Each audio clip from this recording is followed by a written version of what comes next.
7 नवंबर दिन गुरुवार। छठ का महापर्व। छठ मैया कृपा करेंगी। आइए जानते हैं छठ महापर्व का महत्व, तिथि और सिद्ध उपाय। पूरी होगी आपकी मनोकामना। 5 नवंबर से 8 नवंबर तक छठ पूजा के पहले दिन नहाए खाए छठ पूजा 2024 किया जाता है। इस दिन स्नान और भोजन करने का विधान है। पंचांग के अनुसार इस बार 5 नवंबर को नहाए खाए किया जाएगा। छठ पूजा का दूसरा दिन खरना छठ पूजा 2024 पूजा होती है।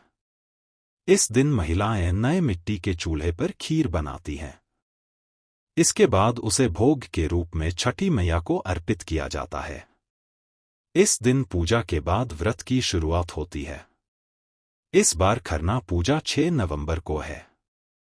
इसके अगले दिन यानी तीसरे दिन निर्जला व्रत रखा जाता है और डूबते सूर्य को अर्घ्य दिया जाता है।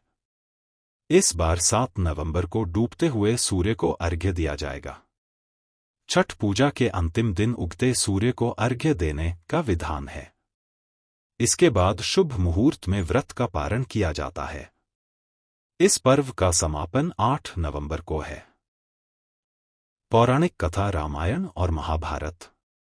माता सीता ने भी की थी सूर्यदेव की पूजा। छठ पूजा की परंपरा कैसे शुरू हुई, इस संदर्भ में कई कथाएं प्रचलित हैं।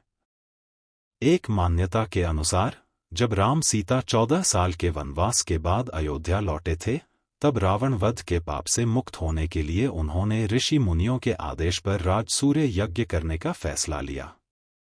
पूजा के लिए उन्होंने मुग्दल ऋषि को आमंत्रित किया। मुग्दल ऋषि ने मां सीता पर गंगाजल छिड़ककर पवित्र किया और कार्तिक मास के शुक्ल पक्ष की षष्ठी तिथि को सूर्यदेव की उपासना करने का आदेश दिया। इससे सीता ने मुग्दल ऋषि के आश्रम में रहकर 6 दिनों तक सूर्यदेव भगवान की पूजा की थी। सप्तमी को सूर्योदय के समय फिर से अनुष्ठान कर सूर्यदेव से आशीर्वाद प्राप्त किया था।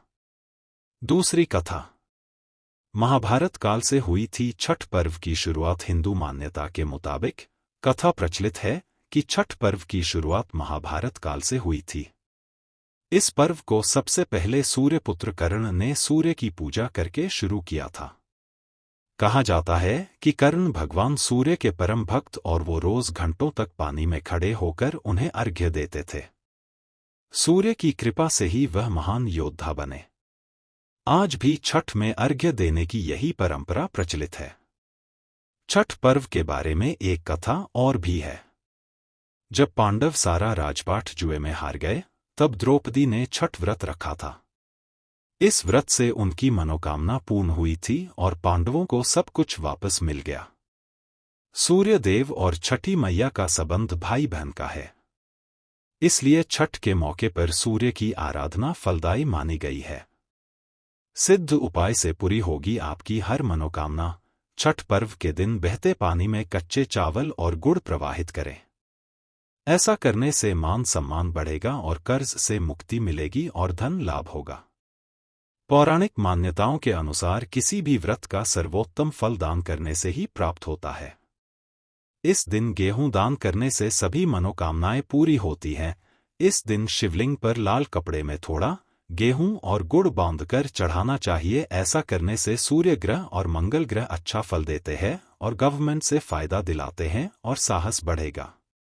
कमेंट बॉक्स में अवश्य लेकर देव सूर्य देव जय छठी मैया।